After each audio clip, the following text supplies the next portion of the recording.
الحمد للہ وکفا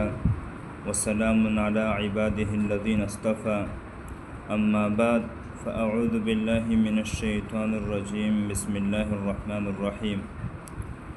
قال النبی صلی اللہ علیہ وسلم الا کلکم راع وکلکم مسئول عن رعیتہ۔ حضور صلی اللہ علیہ وسلم نے ارشاد فرمایا کہ تم میں سے ہر ایک نگہبان ہے اور تم میں سے ہر ایک سے اس کی رعایا کے بارے میں، اس کے ماتحتوں کے بارے میں پوچھا جائے گا۔ اس حدیث میں حضور صلی اللہ علیہ وسلم نے یہ ارشاد فرمایا ہے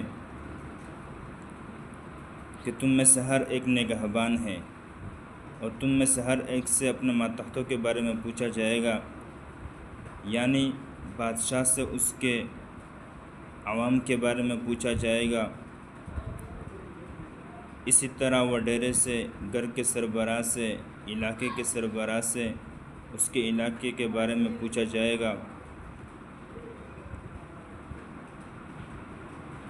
مثال کے طور پر وزیر اعظم سے پوچھا جائے گا اس کی رعایا کے بارے میں کہ میں نے آپ کو وزیر اعظم بنایا ہے تو آپ نے اس کا کیا حق ادا کیا، اس عہدے کا آپ نے کیا حق ادا کیا، کیا آپ نے عوام کی مشکلات کو ختم کیا یا نہیں،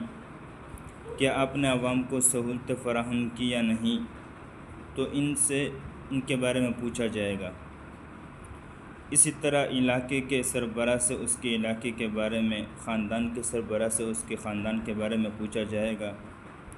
اور یہی مثال ہے کہ شوہر سے اس کی بیوی اور بچوں کے بارے میں پوچھا جائے گا کہ میں نے آپ کو ان کا بڑا بنایا، سرپرست بنایا، تو کیا آپ نے ان کے حقوق ادا کیے یا نہیں۔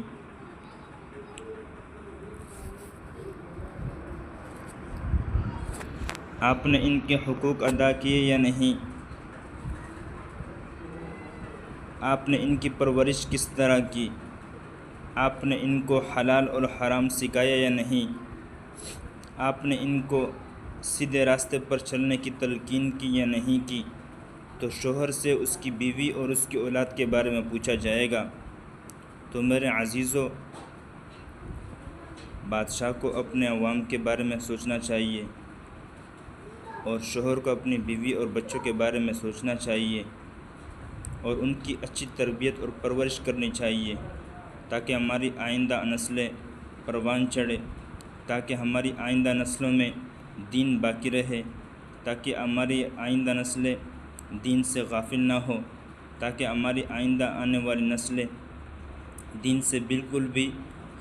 بے پرواہ نہ ہو جائے، ہمارے آئندہ والی نسلوں میں دین نہ